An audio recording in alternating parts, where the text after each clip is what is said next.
Ang ikatlong misteryo ay ang pagpuputong ng koronang tinik. Ama namin sumasalangit ka, sambahin ang ngalan mo. Mapasa amin ang kaharian mo, sundin ang loob mo dito sa lupa para nang sa langit. Bigyan mo po kami ngayon ng aming kakanin sa araw-araw.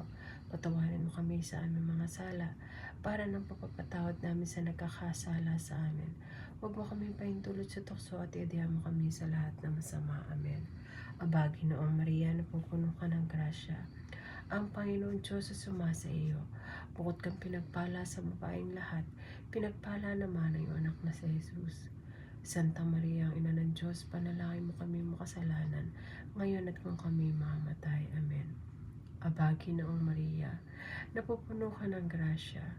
Ang Panginoon Diyos ay sumasa iyo. Bukod kang pinagpala sa babaeng lahat, pinagpala naman ang iyong anak na si Jesus. Santa Maria, ang Ina ng Diyos, panalangin